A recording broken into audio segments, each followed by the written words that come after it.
Bismillahirrahmanirrahim. Assalamualaikum warahmatullahi wabarakatuh.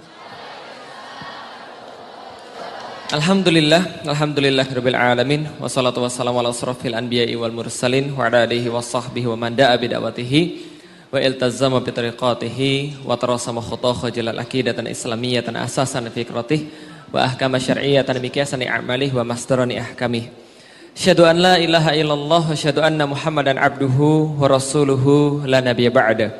Wa qala Allah ta'ala fil kitabihil karim, a'udzu billahi minasyaitonir rajim. Bismillahirrahmanirrahim. Wa nazzalna 'alaikal kitaba tibyana likulli syai'. Alhamdulillah, puja dan syukur senantiasa kita panjatkan hanya pada Allah Subhanahu wa taala, Tuhan satu-satunya, Tuhan pencipta semesta alam, tiada Tuhan selain Dia. Karena Dia yang telah menciptakan kita tanpa bantuan siapapun, dan Dia tidak semisal dengan apapun. Dia yang telah memberikan kita kehidupan, memberikan kita makan, memberikan kita hidayah, dan juga kepadanya lah kita akan dikembalikan satu saat yang tidak ada keraguan di dalamnya. Maka pantaslah ketika kita senantiasa memurnikan jiwa kita untuk beribadah kepadanya, dan kita tidak memerlukan apapun selain Dia, dan mudah-mudahan saat kita kembali kepadanya, Allah berkenan menerima ruh-ruh kita, dan Allah panggil ruh kita dengan tenang itu, dan kemudian kita diperkenankan untuk memasuki surganya, melihat wajahnya dan mendapatkan kebahagiaan yang tiada taranya. Salam dan salam semoga tercurah dan terlimpahkan kepada baginda Nabi besar Muhammad sallallahu alaihi wasallam, manusia mulia yang pernah berjalan di atas muka bumi ini, dan tidak ada akhlak yang lebih agung daripada beliau. Maka sungguh setiap perkataan-perkataan beliau adalah inspirasi bagi kita, dan setiap perbuatan beliau adalah sesuatu yang harus kita teladani, harus kita contoh. Dan mudah-mudahan saat kita kembali kepada Allah, ketika kita berhadapan di yaumil qiyamah, maka Rasulullah sallallahu alaihi wasallam berkenan untuk kita dekati, kita memeluk beliau, mendapatkan syafaat daripada beliau, lalu mengikut di barisan belakang beliau, memasuki surga Allah untuk pertama kalinya. Dan mudah-mudahan kita mampu untuk berkeluh kesah kepada Rasulullah sallallahu alaihi wasallam, dan kita ditempatkan di tempat yang sama dengan beliau di surganya kelak. Amin. Amin, amin. Alhamdulillah, ikhwan wal ahwat fillah yang dirahmati Allah. Selamat datang di acara Yuk Ngaji. Perkenalkan, nama saya Felix Xiao, dan ini adalah teman saya Cahyono. Tadi yang sudah digambarkan wajahnya cocok dengan doa orang tuanya. Jadi wajahnya suram. Jadi Mas Cahyo dan saya ini ketemu, alhamdulillah. Saya waktu itu di jalan lihat-lihat, oh ternyata ketemu. Terus kemudian saya tanam, saya siram jadi kayak begini ya. Enggak. Jadi Mas Cahyo ini adalah salah seorang tim daripada Yuk Ngaji. Tim Yuk Ngaji ada di belakang semua, dan kita semuanya berkaos. Bukan untuk tidak khidmat kepada Islam, tidak sama sekali. Tapi kita cuma ingin menunjukkan bahwa Islam itu untuk semuanya. Dan ketika kita ingin mengkaji Islam, kita tidak perlu mengubah segala-galanya. Yang perlu kita ubah cuma satu saja, pikiran. Ketika pikiran kita sudah berubah, kita pengen dari yang halal, jadi yang haram menjadi yang halal, dari yang kurang baik menjadi yang baik, dan itulah makna daripada hijrah yang sebenarnya.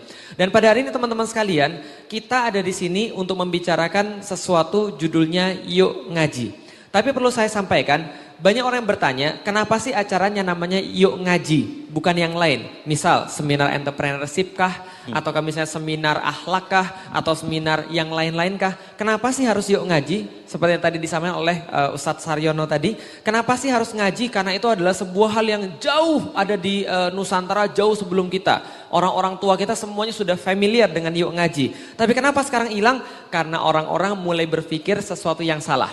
Pertanyaan saya sebelumnya, hidup itu pengen bahagia atau sengsara? Bahagia. Bahagia atau sengsara? Bahagia. Kalau gitu definisikan bahagia bagi saya. Bahagia itu apa? Bahasa Inggrisnya happy. Orang-orang barat itu banyak sekali membuat film tentang kebahagiaan. Ada In Search of Happiness, Meaning of Happiness, dan sebagainya. Apa sih makna bahagia? Kalau itu bahagia itu apa? Yang membuat kita senang. Senang sama gak dengan bahagia? Senang bahagia? Contoh, dapat duit 100 juta senang gak? Senang. Senang. Tapi apakah ketika orang dapat 200 juta, senangnya 2 kali lipat? Enggak. Senangnya 2 kali lipat atau enggak? Dapat 300 juta, senangnya 3 kali lipat? Enggak. Ternyata tidak. Senang itu tidak identik dengan bahagia. Orang dapat itu senang. Tapi kalau dia dapat terus, dia tahan terus, dia bakal tegang. Coba lihat, orang buka puasa, makan kolak, senang gak? Senang. Kolaknya 2 piring, senang gak? 2 mangkok, senang gak? Senang. Kolaknya 3 mangkok, mulai senap gitu kan ya. Kolaknya 5 mangkok, 6 mangkok, lebih senap lagi. Nggak identik senang dengan bahagia. Orang dapat sesuatu senang, tapi kalau ditahan terus tegang. kalau melepas baru tenang. Betul atau betul? Iya. Orang makan terus senang, tapi terus makan terus tegang atau enggak? Tegang, sakit perut. Kalau melepas baru tenang. Tenang itu sama dengan bahagia, bukan senang sama dengan bahagia. Contoh lagi misalnya, orang kaya sama orang miskin. Kalau senang sama dengan bahagia, berarti orang kaya lebih bahagia daripada orang miskin. Betul atau tidak? Lihat, orang kaya punya punya rumah seluas lapangan golf. Apakah tidurnya dia muter-muter guling-guling sampai lapangan golf? Saya kasih tahu ya, kebahagiaan orang kaya dan kebahagiaan orang miskin kayak Anda ini gitu kan ya. Dan ketika dia lagi tidur, ya sama 2 kali 2 itu aja kebahagiaannya. Bisa difahami teman-teman sekalian. Bahagia tidak terkait dengan harta, karena harta belum tentu membuat orang bahagia. Contoh, tahu yang punya mobil Hyundai? Mobil Hyundai tahu? Ya. Kira-kira kalau direkturnya mobil Hyundai itu kira-kira gajinya banyak atau dikit? Banyak. Gajinya setahun itu bisa sekitar 330 miliar setahun. Gaji direktur Hyundai. Berarti kira-kira happy atau enggak hidup dia? Happy atau enggak? Menurut kita happy, tapi ternyata direktur Hyundai yang dimaksud itu tuh bunuh diri, loncat dari lantai 33 mati. Berarti kira-kira dia happy atau tidak? Enggak. Tidak. Mungkin menurut kita dia happy, ternyata dia nggak happy. Hidup itu kalau kata orang Jawa, sawang sinawang. Kita ngelihat orang enak, orang lain ngelihat kita enak. Contoh, ada orang ngelihat saya, jadi ustadz tuh enak ya. Bisa pergi kemana-mana, ke luar negeri, setiap hari pindah kota satu tempat ke tempat yang lain. Bisa naik pesawat, enak banget pasti ya.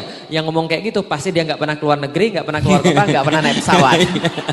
Betul? Betul. Yang bilang orang kaya enak itu pasti dia nggak punya duit dan dia belum kaya. Yang bilang jadi ustadz enak, bisa pergi kemana-mana naik pesawat, pasti belum pernah naik pesawat. Betul atau betul? Nih, 2014 saya didiagnosa menderita satu penyakit yang aneh. Tiap kali naik panggung saya pasti mau pingsan setelah ngomong sekitar 15 menit. Tiap kali naik panggung, 15 menit tangan saya kejang, kaki saya kejang, terus mau jatuh, mau pingsan. Saya pergi ke dokter nggak ada yang tahu. Tes diabetes, nggak ada diabetes. Tes jantung, nggak ada jantung. Tes kolesterol, nggak ada kolesterol. Apapun nggak ada, tapi penyakit itu masih tetap ada. Dan dilalah ternyata setelah 2014 penyakit itu usai. Kapan usainya? Saya 24 jam terbang ke Amerika. 24 jam terbang ke Amerika. Lalu kemudian di Amerika saya masuk imigrasi. 24 jam lagi masuk imigrasi. Terus dideportasi pulang ke Indonesia 24 jam lagi. Jadi bisa dipahami ya, 3 jam saya nggak ngelihat apapun yang biasa saya lihat gitu kan ya. 24 jam pergi Amerika, 24 jam ditahan, 24 jam pulang. Anehnya setelah saya pulang penyakit saya hilang total. Ternyata penyakitnya apa? Depresi. Ternyata Ustadz bisa stres ya ternyata. Bisa stres, bisa depresi. Tahu nggak depresi apa? Kebanyakan ngelihat pesawat terbang, kebanyakan ngelihat bandara. Ternyata depresi saya adalah saya banyak lihat bandara karena setahun saya pergi begitu 75 kali dan saya sangat bosan lihat bandara. Lah kenapa? Ketika saya mau pergi, saya tinggalin keluarga saya, hati saya masih berat sampai ke bandara, saya stres ngelihat bandara. Paham teman-teman sekalian? Kata orang enak, ternyata penyakit bagi saya. Orang kira bahagia itu ada pada harta, harta tidak memberikan kebahagiaan. Bisa dipahami teman-teman sekalian. Kalau gitu ada bahagia itu pada di mana sih? Nih saya kasih tahu. 2002 saya masuk Islam. Sebelum 2002 saya belum Islam. Dan sebelum 2002 saya nggak pernah ketemu yang namanya kebahagiaan. Walaupun orang kira kebahagiaan itu ada pada harta. Walaupun orang bilang kebahagiaan itu ada pada jabatan. Saya nggak menemukan apapun. Orang bilang kebahagiaan ada pada harta. Harta saya nggak kekurangan. Tapi satu waktu saya merasa, lalu hidup kita ini mau ngapain sih? Kalau kita sudah makan satu, makan yang lain, pengen lagi makan itu, pengen lagi makan, semuanya sudah dimakan. Lalu bahagia dari mana? Teman-teman sekalian tahu? Ternyata nikmat apapun itu ada justru ketika belum dimiliki. Betul atau betul? Pas pengen makan itu, nggak punya duit, pengen banget. Pas sudah punya duit, jadi biasa. Kenikmatan Allah ambil ketika Anda makan berlebihan. Anda makan, sudah makan, kenikmatan Allah ambil. Hidup saya nggak ada artinya. Lalu hidup ini mau apa sih? Kenikmatan daripada terkenal. Terkenal juga nggak bawa nikmat. Teman-teman tahu artis? Semua yang jadi artis itu ketika datang saya mereka bilang gini, Ustadz kita tuh kelihatannya aja happy. Ketika di depan kamera kita berubah wajahnya. Tapi kita yang sebenarnya yang paling tahu siapa? Sopir kita Ustadz. Semua artis ngomong gitu, sopir kita yang paling tahu tentang kita. Ketika kita sudah di foto-foto, terus kemudian kaca dinaikkan, terus mereka lalu saya ini ngapain ya dari tadi? Dan mereka begitu, mereka nggak menemukan kebahagiaan walaupun mereka terkenal. Yang belum terkenal mengira orang terkenal itu bahagia. Sebelum saya masuk Islam, saya mencari bahagia, saya nggak dapat apa-apa. Yang saya dapat malah justru semakin stres ngelihat keadaan. Indonesia nggak habis-habis masalahnya. Ciri-ciri orang-orang yang tidak bahagia itu selalu bermasalah. Betul atau betul? Lihat Indonesia. Indonesia kira-kira bermasalah atau tidak? Bermasalahnya banyak. Contoh, kemarau orang Indonesia susah atau senang? Susah. Wah, dikit air Ustadz, kemarau tuh susah. Pas musim penghujan, senang atau susah? Susah juga. Kemarau salah, hujan salah gitu kan ya. Hujan banjir, kemarau kering. Contoh lagi misalnya, harga minyak naik, orang Indonesia senang atau susah? Wah susah Ustadz, harga minyak naik, berarti kita impor minyak itu nanti harganya jadi meningkat Ustadz. Berarti harga-harga transportasi pada naik, harga-harga barang pada naik. Oke, harga minyak naik orang Indonesia susah. Harga minyak turun, susah atau senang? Susah juga. Ustadz kalau harga minyak turun kita kan juga mengekspor minyak Ustadz. Nah ini harga minyak turun kita jualnya gimana Ustadz? Susah semuanya. Jomblo susah, nikah sengsara kan itu kan ya. Ini terjadi. Lo nggak percaya? Beberapa waktu yang lalu tim Hijab Alila tuh dapat satu pertanyaan dan pertanyaan itu berulang dari banyak orang ngomong begini. Bolehkah kita nggak nikah? Dosakah dalam Islam kalau kita nggak nikah? Lah kenapa? Perempuan-perempuan ini ternyata banyak melihat fakta-fakta yang mengerikan. Sudah nikah ditinggal sama suaminya, sudah nikah diselingkuhi sama suaminya, sudah nikah dilempar piring, dilempar gelas kulkas dan sebagainya. Berarti suaminya huluk gitu ya. Pokoknya saya nggak mau nikah Ustadz karena saya ngeri banget dalam keadaan ini. Nah ini kondisi yang sekarang. Lah kenapa bisa terjadi kondisi yang sekarang? Setelah saya masuk Islam saya baru tahu. Oh semua itu terjadi karena satu hal. Dan itu yang akan kita bahas pada hari ini. Maka teman-teman sekalian kalau pulang ditanya sama orang. Hari Minggu ngapain sih pagi-pagi pergi ke GIC. Jauh kata Bapak Suryono tadi gitu kan ya. Dan tempatnya macet kalau hari-hari biasa. Ngapain sih? Jadi kalau pulang ada jawabannya. Jangan kayak orang-orang lain. Kalau pulang tuh nggak jelas kalau ditanya. Ngapain pengajian? Oh, lupa tuh, materinya apa? Lupa juga, pokoknya saya ingat ustaznya cakep aja. Jangan gitu ya. Gak suka kan? Nah, orang iri tuh begitu. Nah jadi kalau ditanya pas pulang, ketika ditanya apa sih hasil daripada yuk ngaji, ini ada frase yang harus teman-teman ingat yang merupakan inti daripada pembicaraan kita semua pada hari ini. Inti pembicaranya adalah satu frase, kalau taat pasti bahagia, kalau maksiat pasti sengsara. Oke ulangi, kalau taat pasti bahagia. Kalau maksiat pasti sengsara. Taat, bahagia, maksiat, sengsara. Taat itu wahyu, maksiat itu nafsu. Oke jelas ya, taat itu wahyu, maksiat itu nafsu. Allah senantiasa membagi dunia menjadi dua hal dan gak ada yang ketiga. Wanita, laki-laki, gitu kan ya? Gak ada yang ketiga kan ya? Kalau yang ketiga LGBT. Kalau LGBT bahaya ya? Iya bahaya, jadi kalau apa LGBT deh, benci gitu ya, pokoknya yang aneh-aneh gitu ya. Saya bayangkan ya kalau laki-laki Allahumma ghfir lahu. Kalau wanita Allahumma ghfir laha. Lah kalau LGBT Allahumma ghfir hahu itu kan enggak. Jadi aneh jadinya itu. Makanya jangan tengah-tengah. Makanya jangan tengah-tengah. Allah cuma nyiptain dua, laki-laki, wanita, langit, bumi, gitu kan ya, iblis, malaikat, gitu kan ya, apalagi misalnya surga, neraka, termasuk di antara dua yang diciptakan oleh Allah adalah wahyu, nafsu. Kalau orang nggak pakai wahyu, berarti dia pasti pakai nafsu.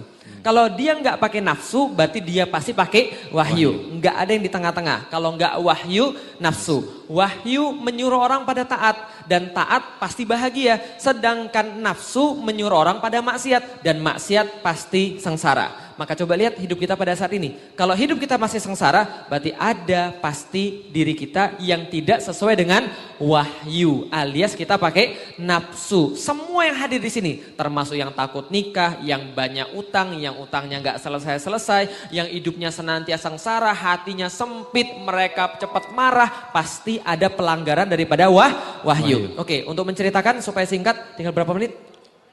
Masih 10 menit ya? Iya. Oke kalau gitu saya cerita sedikit. Di dalam Al-Quran teman-teman sekalian ada sebuah kisah yang sangat penting sekali untuk diingat. Dan bagi saya pelajaran yang sangat penting di dalam Al-Quran itu terdapat di dalam surat Al-Baqarah 30-38. Di situ diceritakan tujuan hidup manusia sekaligus apa masalah kita sekaligus solusi daripada semua permasalahan kita. Allah sampaikan di dalam Al-Quran. Wa idh qala rabbuka lil malaikati inni ja'ilun fil ardi khalifah. Ingat ketika kami berkata pada para malaikat, aku Allah ingin menjadikan khalifah di atas muka bumi ini adalah seorang manusia. Aku ingin menjadikan pengelola di atas muka bumi ini adalah manusia. Maka apa kata malaikat?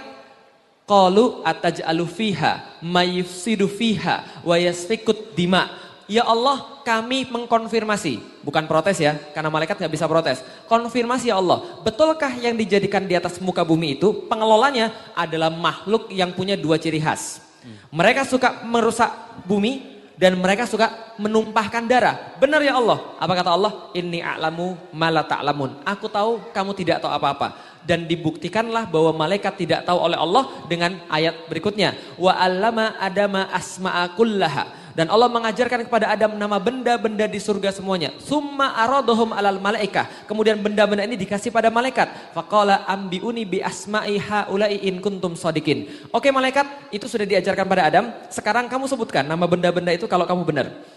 Apa kata malaikat? Qalu subhanaka la ilma lana illa ma 'allamtana innaka antal alimul hakim. Ya Allah, sungguh ya Allah, duhai ya Allah, maha suci Engkau. Kami itu tidak tahu apa-apa selain Engkau kasih tahu kepada kami. Mana mungkin kami tahu sesuatu kalau Engkau enggak kasih tahu pada kami. Engkau yang paling tahu ya Allah. Engkau yang maha bijaksana. Engkau yang paling tahu, Engkau maha bijaksana. Lalu Allah katakan pada Adam, ya Adamu ambihum bi asma'ihim. Oke, mereka enggak bisa Adam sebutkan. Adam sebutkan bla bla bla bla bla bla. Kemudian Allah katakan, benar kan? Sudah aku kasih tahu dari tadi kan, aku tuh tahu segala-galanya. Ini goib, ini a'lamu goibas samawati wal ard. Wa a'lamu ma tubduna wa ma kuntum taktumun. Dan aku tahu apa yang kau lahirkan wahai malaikat dan apa yang kau sembunyikan wahai malaikat. Apa yang dilahirkan oleh malaikat? Yang disampaikan malaikat tadi, manusia punya dua sifat. Sifat yang pertama, merusak. Sifat yang kedua, menumpahkan darah. Itu yang malaikat lahirkan kepada Allah, yang malaikat sembunyikan. Apa yang malaikat sembunyikan yang tidak diomongkan? Bahwa malaikat tahu persis manusia lebih tinggi daripada dia.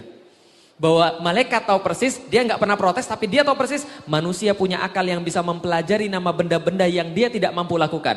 Maka ada yang bertanya pada saya, Ustaz, kenapa sih kita nih dibuat manusia itu berdosa, bersalah, punya sesuatu kelalaian, punya lupa dan sebagainya. Kenapa sih kita ini nggak punya dosa sempurna gitu, perfect di hadapan Allah?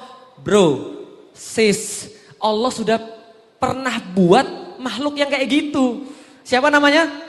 Malaikat, tapi Allah tetap mengatakan kita ahsani takwim, lebih tinggi, lebih sempurna daripada malaikat, gitu kan ya. Maka itu yang terjadi, kita tahu, malaikat tidak tahu. Maka Allah sudah memutuskan semuanya, sudah membuktikan semuanya. Allah katakan, maka sujudlah kalian semua kepada Adam. Fasajadu, maka semuanya sujud kecuali iblis. Kenapa iblis nggak mau sujud? Aba wastakbar. Ingat baik-baik, ada dua dosa utama manusia, dan pertama yang disebutkan di dalam Al-Quran, aba wastakbar. Aba, enggan, males, lalai, moh, embuh, itu enggan. Wastakbar, sombong. Apa itu sombong? Al-kibru kata Rasulullah, huwa batrul haq wal ghamtun nas. Ketika Anda mulai menolak kebenaran daripada Allah, Al-Quran, As-Sunnah, dan Anda meremehkan manusia, Allah, masih kecil juga mau nasihatin saya, sono pergi. Nah, itu sudah wastakbar, meremehkan manusia, menolak kebenaran. Maka itu sifatnya syaitan. Wa kana minal kafirin, maka setan termasuk orang-orang yang kafir. Oke, selesai sudah, itu adalah setan dan dua dosa dia. Lalu apa kata Allah? Ya Adamu uskun anta wa zawjukal jannah. Adam, tinggal engkau bersama istrimu di dalam surga ini. Wa kulla minha ragadan haitsu syi'tuma, dan Anda boleh makan seluruh yang ada di surga ini. Pepohonan-pepohonan yang bisa diambil buahnya dengan tangan, segala macam yang Anda temukan di surga semua boleh dimakan. Wala taqrabah hadhihi syajarah. Hanya saja Anda jangan dekati satu pohon. Apa nama pohonnya? Salah. Apa nama pohonnya? Salah. Apa nama pohonnya?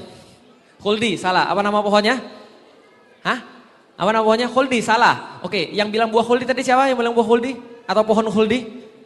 Loh tadi perasaan ada yang bilang. Yang bilang khuldi tadi, dalilnya apa dalilnya? Kalau nggak ada dalil berarti wahyu atau nafsu? Kalau nggak wahyu berarti nafsu. Namanya bukan pohon khuldi, tapi namanya, ingat baik-baik, pohon ini. Kok pohon ini? Waktu kita ngaji di madrasah itu pohon khuldi Ustaz.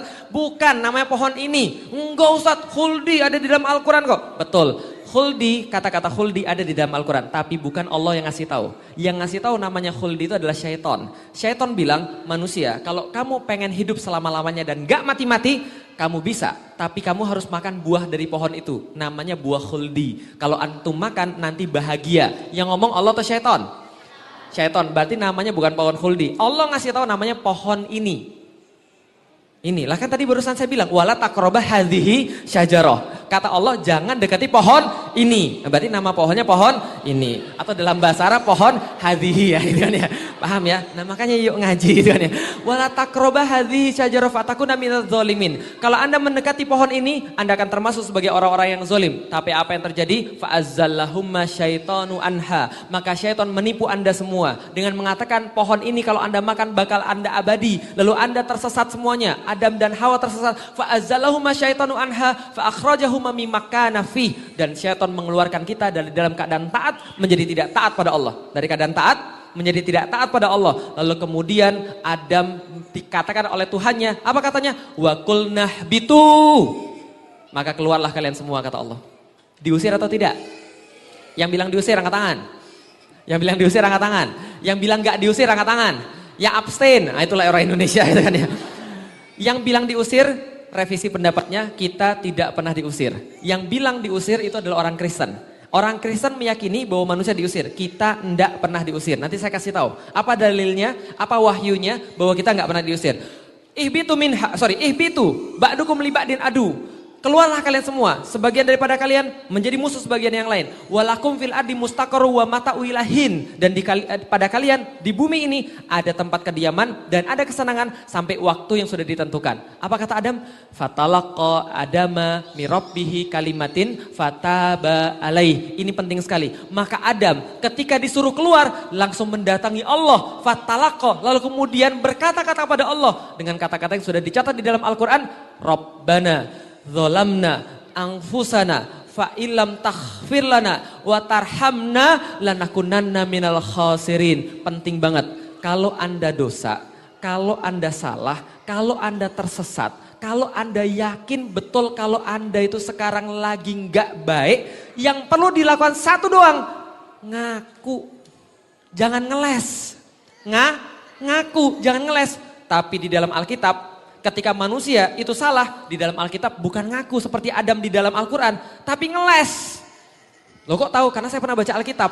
Di dalam Alkitab seperti apa? Ketika Adam ditanya, Adam kamu yang makan buah ini. Di dalam Alkitab Adamnya berkata, bukan saya Tuhan. Yang makan itu adalah perempuan yang ngasih kepada saya. Berarti Adamnya nyalain perempuan. Perempuan ditanya, perempuan kamu yang makan buah ini. Bukan saya Tuhan, itu ular yang nyuruh saya makan. Berarti dia ngeles lagi kan? Ularnya gak bisa ngomong, jadi gak bisa ngeles. Paham teman-teman sekalian? Maka di dalam Alkitab laki-laki, perempuan suka ngeles. Itu bukan sifat orang muslim. Sifat orang muslim dicontohkan di dalam Al-Quran. Ngaku, Rabbana, benar ya Allah, aku salah. Aku menzolimi diriku sendiri. Bukan engkau ya Allah, aku yang salah. Aku yang salah. Dan sekarang maafkan aku, ampuni aku, sayangi aku. Kalau engkau tidak memaafkan, engkau tidak mengampuni, engkau tidak menyayangi aku rugi. Aku gak punya tempat lagi untuk meminta ampun. Maka Allah kemudian mengatakan, fataba alai, Allah ampuni kalian. Innahu huwa tawwabur rahim. Masya Allah. Allah itu ya, kalau ngasih maaf ke orang gak tanggung-tanggung. Gak hanya ngasih maaf, tapi ngasih rahmah. Ada tambahannya rahmah. Kalau manusia gak begitu kan ya. Manusia ya aku maafin, tapi jangan ulangi lagi ya. Gitu kan ya. Ada yang gak enaknya itu loh. Tapi kalau Allah memaafkan dan Allah memberikan rahmah. Tapi setelah itu apa ayatnya? Qulnah bitu minha. Sudah keluarlah kalian semua dari surga. Loh, katanya sudah dimaafin. Kok masih disuruh keluar? Diusir atau enggak? Enggak diusir. Kenapa enggak diusir? Ingat ayat pertama yang saya baca. Wa idh qala rabbuka lil malaikati inni ja'ilun fil ardi khalifah. Ingat baik-baik kata Allah, ketika aku berfirman kepada malaikat, aku ingin menjadikan khalifah manusia itu di mana? Muka bumi. Dari awal Allah pengen kita di dunia. Jadi kita enggak pernah diusir. Karena memang dari awal kita disuruh di dunia. Hanya saja saat kita di surga Allah pengen kita belajar. Apa yang kita pelajari? Satu, nama benda-benda di surga. Yang kedua, Anda punya akal yang lebih mulia daripada para malaikat. Yang kalau Anda taati Allah, Anda bisa lebih daripada malaikat. Yang ketiga, Allah tahu Anda punya dosa.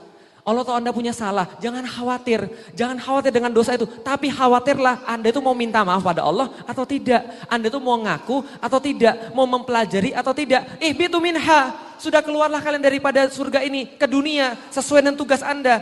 Tapi namanya tugas, namanya laki-laki dan perempuan yang gak pernah ke dunia pasti bertanya, betul atau betul? Contoh, Mas kerjanya di mana?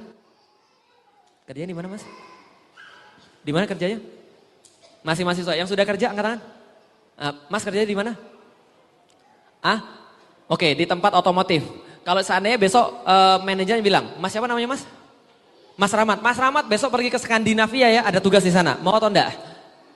Insya Allah mau. Tapi bertanya nggak sama bosnya? Tanya nggak sama bosnya? Apa yang mau ditanya pertama kali? Skandinavia itu di mana, bos?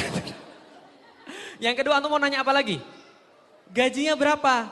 Saya tinggal di mana? Tugas saya apa? Bos, saya kan nggak pernah ke sana. Di situ ada musim dingin atau tidak? Atau cuma musim panas kayak di Indonesia? Atau cuma 2 musim kayak di Indonesia, musim hujan dan musim panas? Itu seperti apa? Pasti nanya kan ya, karena nggak pernah ke Skandinavia. Sama Adam, kalau kita bayangkan, pasti nanya pada Allah. Kira-kira begini, ya Allah, dunia tuh kayak apa sih? Kan kami belum pernah di bumi. Kalau di sini kami makan, tinggal metik di surga, kami dilayani di surga. Itu aja kami masih maksiat ya Allah. Itu aja kami masih salah ya Allah. Apalagi di dunia, gimana kami bisa bertahan? Allah katakan, ihbitu minha, sudah turun saja. Lanjutannya, fa imma, penting banget. Fa imma ya'tiyannakum minni huda, faman tabi'a hudaya, fala khaufun alaihim walahum yahzanun.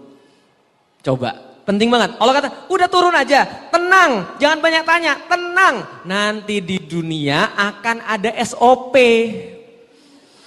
Ini serius SOP loh. Akan ada SOP. Di situ ada caranya semua. Tinggal di mana, makan apa, ngapain aja. Nanti kalau ada masalah ini caranya. Nanti kalau begini ini gajinya segini. Semua ada di sana. Kalau Anda ambil kata Allah, kalau Anda ambil maka fala khaufun alaihim, maka tidak ada khauf, takut, khawatir, galau bagi orang yang mengambil petunjuk itu. Walahum yahzanun, tidak ada kesedihan, tidak ada kebaperan di situ. Itu terjemahan terkini, kebaperan. Itu yahzanun. Tidak ada rasa baper pada diri mereka. Kenapa? Karena mereka mengambil aturan Allah. Allah lanjutkan kemudian dalam ayat yang lain, dalam cerita yang sama. Famanit taba'a hudaya wala yadillu wala yashqa. Siapa yang mengambil petunjukku, dia tidak yadillu, tidak sesat, wala yashqa, tidak sengsara. Menurut ulama, wala yadillu fid dunya wala yashqa fil akhirah. Tidak tersesat di dunia, tidak yashqa, sengsara di akhirat. Artinya apa? Dia dapat petunjuk itu. Tapi Allah peringatkan, siapa yang tidak ambil wahyu, malah menurut nafsu, Allah peringatkan. Ayat berikutnya, waman arada an dzikri fa innalahu ma'isyatan dongka wa nahsyuruhu yaumal qiyamati a'ma. Allah peringatkan, tapi hati-hati, siapa yang menolak petunjuk dariku tadi, yang ngambil dapat tadi, tapi yang nolak, maka bagi mereka ma'isyatan dongka. Tahu ma'isyatan dongka? Ma'isyatan dongka, penghidupan dunia yang sempit. Menurut para mufasir, ma'isyatan dongka ada 2. 1, rezekinya ditahan oleh Allah. Ya, harusnya dia dapat gaji lebih besar, ditahan oleh Allah. Harusnya dia sudah nikah, nggak nikah-nikah. Harusnya ada yang mau sama dia, dia tuh dibenci. Baru ngajuin proposal 2 kali, ditolaknya 15 kali. Nah, jadi kita itu ma'isyatan dongka. Jadi dia sulit banget. Itu yang pertama, rezekinya nggak datang-datang. Yang kedua, rezekinya dikasih Allah, tapi kenikmatannya dicabut oleh Allah Subhanahu Wa Taala. Kelihatan nggak ada orang-orang yang begitu? Dapat rezeki, tapi nggak bisa menikmati. Bisa beli kasur, tapi nggak bisa tidur. Bisa beli makanan banyak, tapi makanannya nggak enak. Pas masih muda pengen banget makan ini, tapi nggak punya duit. Pas sudah punya duit, Pak kolesterol, Pak asam urat, Pak darah tinggi. Ada nggak orang-orang kayak gitu? Dicabut kenikmatan Allah, padahal sudah dikasih Allah rezeki. Dikasih Allah rezeki, dicabut kenikmatannya. Atau nggak dikasih rezeki sama sekali. Ma'isyatan dongka. Dan yang lebih ngeri lagi, wa nasyuruhu yaumal qiyamati a'ma. Dan orang-orang kayak begini, Allah kumpulkan di hari kiamat dalam keadaan buta. Masya Allah. Orang-orang tuh berkata ketika itu pada Allah, qala rabbi lima hasyartani a'ma. Ya Allah, kenapa aku dikumpulkan buta? Sekarang, dan harus sekarang.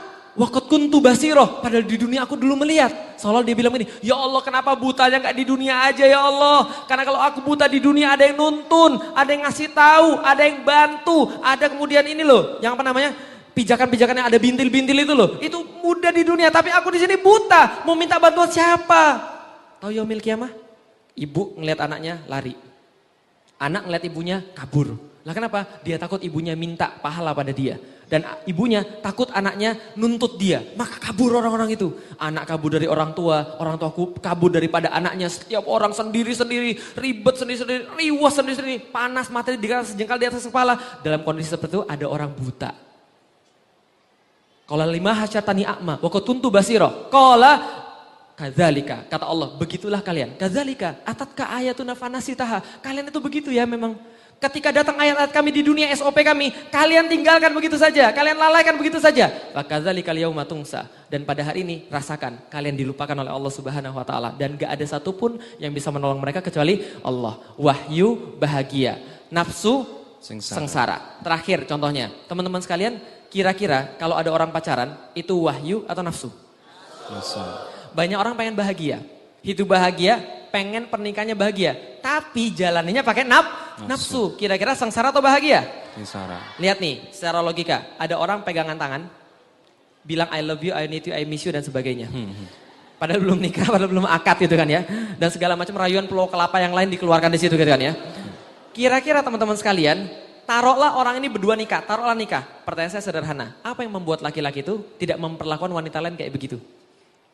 Ngomong-ngomong teman-teman sekalian, pengen dapat, diem ya. Saya mau nanya ini, dengerin baik-baik. Mau dapat laki-laki yang setia atau tidak? Mau dapat laki-laki setia? Ngomong-ngomong, lelaki yang tidak setia berapa banyak? Berapa persen laki-laki selingkuh? 90% gak percaya banget dia sama laki-laki. Berapa persen? Ada yang lebih tinggi daripada 90? 100, salah. Laki-laki yang selingkuh sebanyak 3 di antara 2 laki-laki selingkuh. Ya. Ini penelitian mutakhir ya. Iya. 3 di antara 2. Selingkuh. Yang 2 laki-laki gitu ya. Yang satunya siapa? LGBT. 3 di antara 2 laki-laki selingkuh. Ini adalah judul penelitian yang bombastis. Yang menandakan setiap laki-laki pasti selingkuh. Gak percaya setiap laki-laki selingkuh. Sekarang saya tanya, teman-teman sekalian yang laki-laki. Saya tanya, teman-teman sekalian. Kalau alasannya bukan, selain karena Allah. Apa yang membuat Anda bisa setia sama istri Anda nanti? Selain karena Allah. Cantik. Sayang, kenapa bisa sayang? Karena cantik. Yeah. Istri-istrinya artis cantik atau enggak? Cantik. Selingkuh atau enggak? Enggak. Berarti bukan itu. Apa kira-kira? Kenapa Anda enggak selingkuh? Cinta.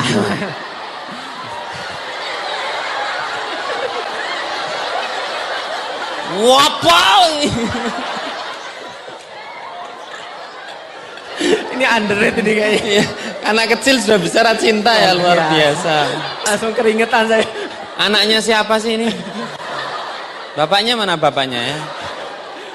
Ya, ini pasti bener. kebanyakan nonton Utaran gitu ya. Karena cinta. Setiap orang bilang cinta, tapi ternyata cinta nggak bisa.